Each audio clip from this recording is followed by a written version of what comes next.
저녁 시간에 볼리비아에서 소식이 하나 왔습니다. 볼리비아 다녀온 뒤로 이제 카톡으로 소식을 일주일에 한 두세 번 보내주는데, 지난 주일 오후에 코차밤바에 있는 호산나 교회 남경 목사님 심하신 그 교회에서 목사 서약, 목사 임직이 있었습니다. 현지인 목사님, 올란도 목사님 장로교 예식으로 해서 임직 예식을 드렸고, 두 분의 장로님이 서약을 하고 교회를 정식으로 섬기기 시작했습니다. 올란도 목사님 안수 받은 뒤에, 장로님도 안수 받은 뒤에 현지인 목사님, 올란도 목사님 집례로 성찬식을 했습니다. 어깨 위에 둘은 스톨이라고 그러지요. 우리 교단 마크가 걸려 있는 걸 스톨을 하셨어요. 그렇게 하고 첫 성찬 양 옆에는 이제 임직한 장로님들이 성찬기를 이제 보좌를 하면서 같이 했는데, 성찬기 어디서 많이 보던 거지요? 지난번에 남 목사님 부부 정말 오랜만에, 너무 거리가 멀어서 쉽게 못 오신데 우리 교회 오셔서 선교 보고 하실 때 우리 교회가 성찬기를 한번 중간에 바꿨습니다. 숫자가 늘어나면서 성찬기가 옛날 게 숫자 작아서 아예 통으로 바꿨어요. 그리고 지나간 거를 보관을 하고 있었는데 그거를 가져가셨어요. 선교지로. 그것을 가지고 성찬식을 집례를 했습니다. 장로교 예식의 목사 임직을 어떻게 하는지 궁금하기도 하고, 또 현지인 목회자가 나오니까 주변에 있는 교회들이 축하하기 위해서 다 왔다가 그 성찬기를 보고 반했답니다. 이렇게 좋은 성찬기가 있나? 남 목사님 한국 가시면 꼭 우리도 좀 사다 주세요. 그래서 그 부러움 속에 올란도 목사님 첫 번째 성찬 집례를 했다고 합니다.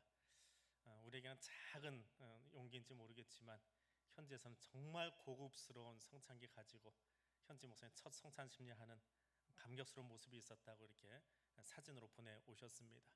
우리 선교지를 위해서 계속해서 기도해 주시기를 바랍니다. 있어야 할 것이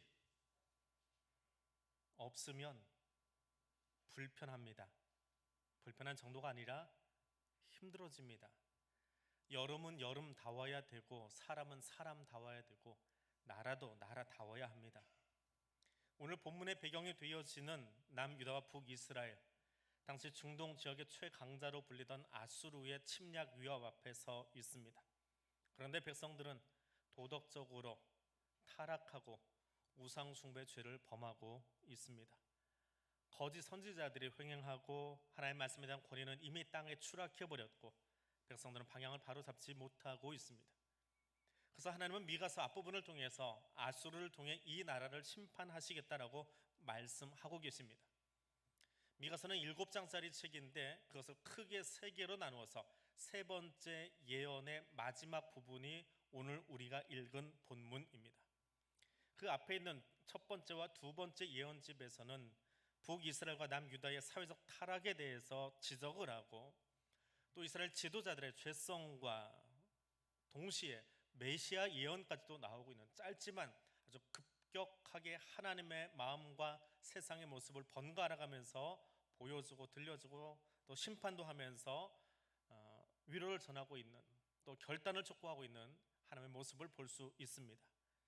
이 메시지가 짧지만 얼마나 강렬한지 히스기야가 이 본문을 들고 미가 예언을 듣고 종교개혁을 단행할 만큼 메시지가 굉장히 강력했던 책이 미가서입니다. 그 첫 번째 말씀을 함께 합니다. 함께 따라하겠습니다. 잘 익은 무화과와 포도송이가 됩시다.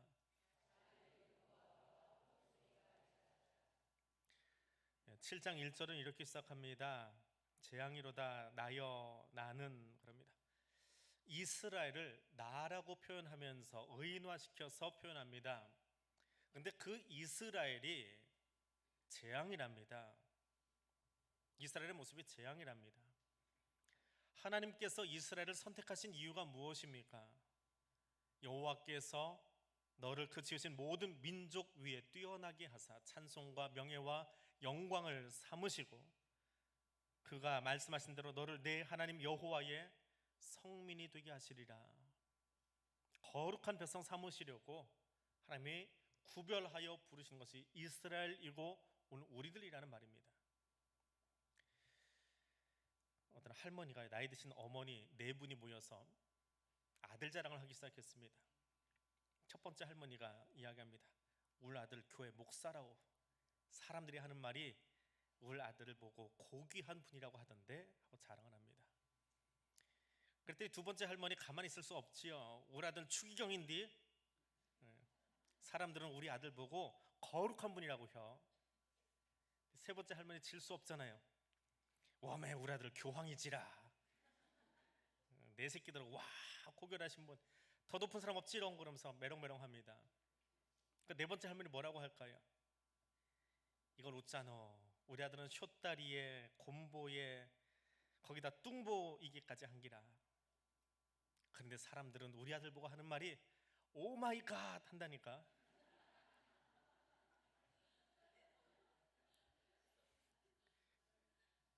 못 웃으시는 분들은 영어를 모르는 줄 알고 예. 어떤 모양이 됐든지 어떤 모습이 됐든지 자녀는 부모에게 자랑입니다. 명예이고 면류관입니다. 그게 부모 마음이지요. 그런데 하나님은 그 부모된 입장에서 자녀인 이스라엘을 바라보고 하는 말이 재앙이다 라고 말합니다. 짧은 다리에 곰보투성이고 뚱보여도 아들 자랑하고 싶은 게 부모 마음의 일진데 하나님은 왜 그렇게 표현하셨을까요? 그 이유가 2절과 3절에 나옵니다. 서로 피를 흘리기 위해 매복하고 형제를 잡기 위해 부지런한 모습들, 그런 모습이 재판관이든 권세자든 다 똑같은 것이 이스라엘의 현실이더라 라고 말합니다. 잔인함으로 속이고 기만하는 모습으로 가득한 이스라엘의 모습, 어쩌면 우리의 모습과 비슷하지 않은가요? 하나님께서 자랑하고 싶어서 하나님의 명예와 영광으로 삼고 싶어서 선택한 이스라엘이 재앙이 되었을 때, 그렇게 말할 때 하나님의 마음은 어떠셨을까요? 하나님은 우리를 내 하나님 여호와께서 너를 세계 모든 민족 가운데에 뛰어나게 하시려고 부르셨다라고 말씀하십니다. 그만한 사람 되게 하려고 부르지 않으셨습니다. 풍성한 열매 맺는 이스라엘 되기를 원하셨습니다. 그러면 우리 어떻게 살아야 됩니까? 2절과 3절의 말씀을 거꾸로 읽으면 돼요. 뒤집어 읽으면 돼요. 우리 화면에 나오는 말씀 함께 하나님 마음이 이것이다 라고 읽어보겠습니다. 경건한 자가 세상에 가득하고 정직한 자가 사람들 가운데 있으며 무리가 형제를 세우고 살리기 위해 두 손으로 선을 부지런히 행하는 땅, 지도자와 재판관은 정의를 구하며 권세자는 하나님을 두려워하며 통치함으로 서로 하나가 되는 세상. 우리 교회가, 여러분의 가정이, 이 민족이 그런 땅 될 수 있기를 원합니다. 형제를 세워주기 위해 부지런한 가정, 경건함과 정직한 사람이 가득한 교회, 부모와 교회 지도자들과 위정자들이 하나님을 두려워함으로 하나가 되는 그런 교회와 나라가 될 수 있기를 소원합니다.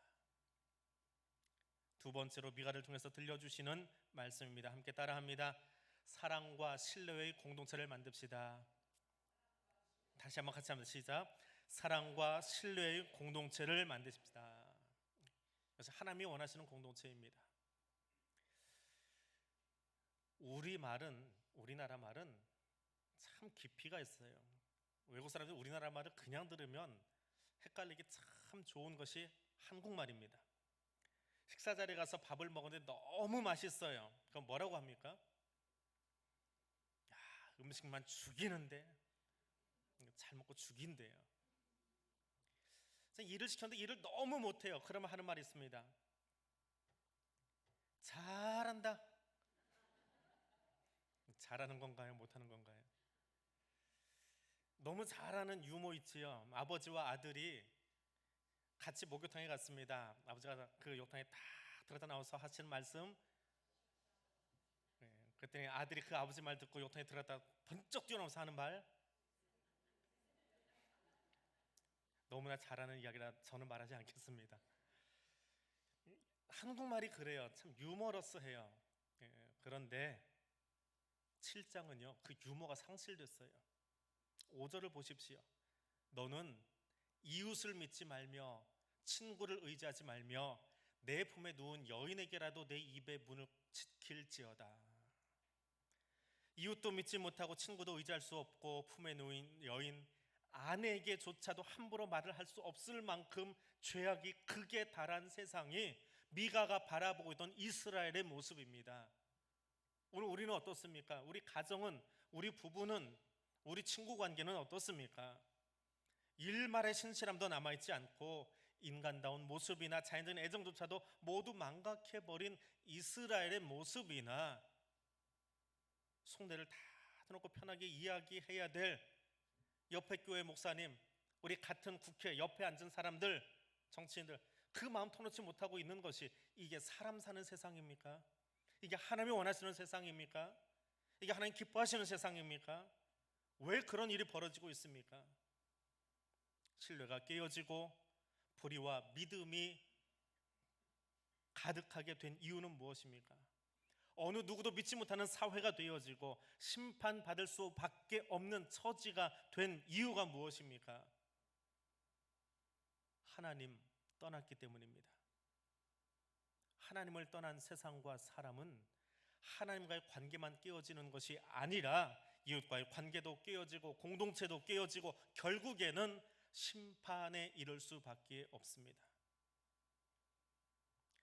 2017년에 성결교에서 나온 성결교단 교단지입니다. 성결신문이라고 있는데 그곳에서 기독교 윤리 실천 운동이라고 하는 단체에서 조사한 자료를, 통계를 발표를 했습니다. 이 단체는 3년에 한 번씩 사회인들, 일반인들의 의식 형태를 통계를 내서 발표하는데 2017년 자료입니다. 사람들이, 일반적인 시민들이 천주교, 기독교, 불교에 대해서 얼마나 신뢰하느냐라고 물었습니다. 그런데 천주교는 32%가 신뢰한다. 기독교는 18%, 불교는 21%. 근데 이 수치가 2013년도, 3년마다 발표를 하는데요, 2013년도 자료에 비해서 천주교는 3.7%가 증가했습니다. 근데 기독교와 불교는 각각 3%, 6%가 추락해 버렸습니다. 근데 더 안타까운 것은, 아이러니한 것은 교인들에게 물어봤어요. 교인들에게 교회를 얼마나 신뢰하십니까? 60%가 교회를 신뢰한답니다. 교인의 60%는 교회를 신뢰한대요. 그런데 교회 밖의 사람들에게만 물어봤습니다. 교인을 빼놓고 교회 밖의 사람들에게 교회를 얼마나 신뢰하십니까? 10%만 신뢰한답니다. 그래서 이 통계를 뽑아낸 다음에 내놓은 해석된 말이 무엇이냐면 우리는 우리들만의 잔치를 벌이고 있습니다. 우리들끼리 신뢰한다고 하고 잘 서 있다고 하지만 세상에는 그 기쁨을, 잔치를 나눠주지 못하고 있습니다. 한국 교회가 추락하게 된 이유를 여러 곳에서 찾습니다. 그리고 그 이유를 찾고 말하고 하다 보면 결국 누군가를 비판하고 깎아내리는 쪽으로 모아집니다. 그것은 정답이 아닙니다. 교회 회복이 가능합니까? 교회 회복은 하나님을 경외하고 그 말씀을 가슴에 새기는 방법밖에는 없습니다. 아모스의 외침이 그래서 우리 가슴에 더 깊게 다가옵니다. 아모스 8장 11절과 12절 말씀을 세번역 성경으로 읽어드립니다. 그날이 온다. 나 주 하나님이 하는 말이다. 내가 이 땅에 기근을 보내겠다. 사람들이 배고파하겠지만 그것은 밥이 없어서 겪는 배고픔이 아니다. 사람들이 목말라 하겠지만 그것은 물이 없어서 겪는 목마름이 아니다. 주의 말씀을 듣지 못하여서 사람들이 굶주리고 목말라 할 것이다. 그때는 사람들이 주의 말씀을 찾으려고 이 바다에서 저 바다로 헤매고 북쪽에서 동쪽으로 떠돌아다녀도 그 말씀을 찾지 못할 것이다. 아모스를 통해서 들려주시는 하나님의 음성입니다. 내가 답이 되고 내가 우상이 되고 내가 주인이 되어서는 갈증만 더할 뿐입니다. 하나님이 내 인생의 목적이 될 수 있기를 원합니다. 하나님 안에서 모든 것이 있음을 기억할 수 있기를 원합니다. 교회의 회복은, 정답은 하나님의 마음을 내 안에 충만케 하는 것 외에는 방법이 없습니다. 우리가 수요일날 계속해서 묵상하는 것처럼 에베소 교인들에게 하나님의 바울을 통해서 말씀하신 것처럼 성령 충만함 외에는, 말씀으로 충만한 것 외에는 우리 인생도 우리 교회도 이 민족도 해답이 없음을 알고 하나님께서 우리 가정과 교회에 말씀으로 충만케 해주시기를 원합니다. 그래서 사랑과 신의가 가득한 가정과 교회가 되게 하시기를 원합니다. 그리고 그 말씀을 가지고 우리의 가정을 세우고 우리 교회를 세워가는 믿음의 공동체가 될 수 있기를 원합니다. 하나님, 이 말씀을 주신 뒤에 오늘 본문의 말씀 미가서를 마무리하는 마지막 말씀을 우리에게 주고 계십니다. 이 18절 말씀의 제일 첫 번째 문장을 히브리어로 읽으면 미엘 카모카라고 합니다. 미엘 카모카를 조금 빨리 발음하면 미엘 카모카, 미가가 됩니다. 미가의 이름 뜻이 주와 같은 신이 어디 있습니까? 라는 말입니다. 18절 제일 첫 문장을 축약으로 만들어 놓은 것이 줄임말이 미가예요. 미엘 카모카를 줄인 게 미가예요. 그게 그 사람의 이름이고 그 사람의 사명입니다. 주와 같은 신이 어디 있습니까? 누구와도 비교할 수 없다라고 하는 말입니다. 내 권위, 절대 굽힐 수 없는 알량난 자존심 하나가 한국 교회를 이토록 힘들게 만들고 어렵게 하고 싸움판으로 바꾸어 가고 있는 잠깐의 세태 속에서 무엇과도 비교할 수 없는, 바꿀 수 없는 하나님을 찾기 원하는 아모스의 외침이 오늘 우리의 가슴에 새겨지기를 원합니다. 주님 같으신 하나님이 또 어디에 있습니까? 하나님만이 정답입니다 라고 외치는 미가의 외침이 오늘 우리의 외침이 될 수 있기를 원합니다. 이 외침이 얼마나 강렬했던지 이스라엘을 흥분하게 하고 이 말씀을 들었던 히스기야가 결국은 종교개혁을 단행하고 예배 회복을 불러 일으켰었음을 우리는 기억해야만 합니다. 우리 함께 따라합니다. 하나님의 용서를 경험하십시다. 하나님으로 하여금 하나님 되게 하는 가장 큰 것은 무엇입니까? 잡동사니 신도 아닌 것들, 그 잡동사니 신들하고 비교할 수 없는 하나님만이 하시는 가장 크고 놀라운 일이 무엇입니까? 하나님만이 우리의 죄를 완전하게 용서하신다는 겁니다. 미가서 7장은 그 말씀을 주고 있습니다. 앞선 장에서 이스라엘의 타락한 현실과 윤리, 도덕적인 모습들을 다 열거해놓고 결국에는 하나님이 그들을 포로에서 다시 회복시키실 것과 하나님의 자비하심이, 하나님의 사랑이 무엇인지를 표현하고 있는 것이 오늘 우리가 함께 본 18절에서 20절의 말씀입니다. 주는 죄악과 남은 자의 허물을 사유하시고 진노를 오래 품지 아니하시고 우리의 죄를 발로 밟으시며 모든 죄를 바다에 던져버리시고 성실을 베푸시며 인애를 더하신다. 이 18절에서 20절 말씀을 한 문장으로 요약하니까 그게 뭐예요? 주와 같은 신이 어디 있습니까? 누가 이런 일을 하셨습니까? 하나님밖에 없습니다. 하나님이 하셨습니다. 그것이 18절 제일 서두에 나오는 말이에요. 앞에 이 말씀을 선포해 놓고 그 하나님의 탁월하심이 무엇이냐 설명한 것이 뒤에 나오는 말씀입니다. 하나님이 우리의 죄를 용서하셨다라고 하는 이 말을 오늘 18절 본문에서 독특한 단어를 하나 쓰고 있습니다. 사유한다라고 하는 말입니다. 하나님이 우리의 허물을 사유하셨다. 사유한다라는 말이 무엇입니까? 일부의 청년이 나와서 얼굴 쳐다보면서 물어봤는데 하늘 쳐다보더라고요. 모르니까 눈 피하려고 하늘 쳐다보더라고요. 집에서도 저희 아이들한테도 물어봤어요. 국어사전에 나온 단어 간혹 물어봅니다. 사유한다가 뭔지 아니? 우리 아이들이 알고 있는 사유는 철학적인 단어입니다. 우리의 생각과 사고를 다른 사람과 이렇게 나누고 다른 사람들이 할 수 있도록 끌어주는 이야기, 그게 사유한다라는 개념인데 여기 나오는 이 사유한다, 이 한자어거든요. 개역 개정판 성경이 저도 목사지만 되게 어려워요. 말 자체가 어려워요. 한자어라서. 국어사전에 보면 사유한다 저 끄트머리에 가면 이 뜻이 있어요. 좀 풀어서 써주면 좋은데 아직은 이게 번역하시는 분들이 앞선 세대가 좀 남아있어서 한자어를 쓰고 계세요. 사유한다라고 하는 말은, 여기 나온 사유한다라는 말은 무거운 짐을 다른 데로 옮겨 놓는다라고 하는 뜻입니다. 이사야 53장 6절 말씀, 이 말씀 아주 쉽게 풀어놨습니다. 여호와께서 우리 모두의 죄악을 그에게, 예수에게 담당시키셨다.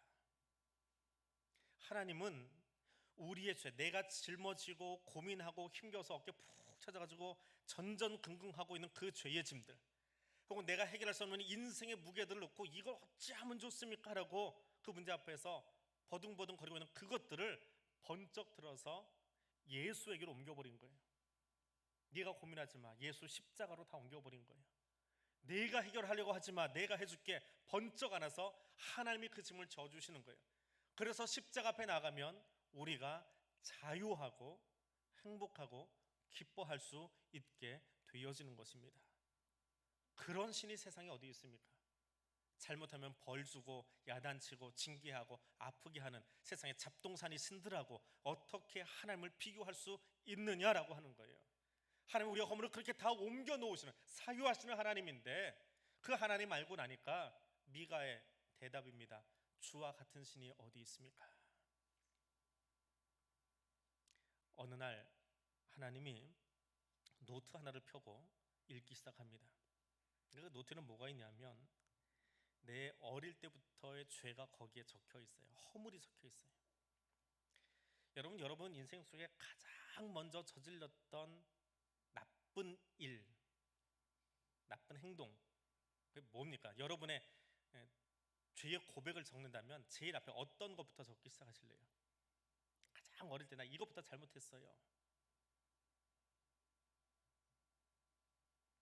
성 어거스틴의 고백록을 보면 거기 어거스틴이 회심한 이후에 자기 고백을 적습니다. 자기 죄를 적어요. 그래서 이렇게 회개하고 이렇게 나아가길 원합니다라고 하는 성화의 과정을 적어놓고 있는데, 어거스틴이 고백한 제일 첫 번째 죄의 고백이 뭐냐 하면, 내가 어렸을 적에 내 어머니는 나에게 양식을 주시려고 당신의 가슴을 대어주셨는데 나는 그 가슴을 깨물어서 아프게 했습니다.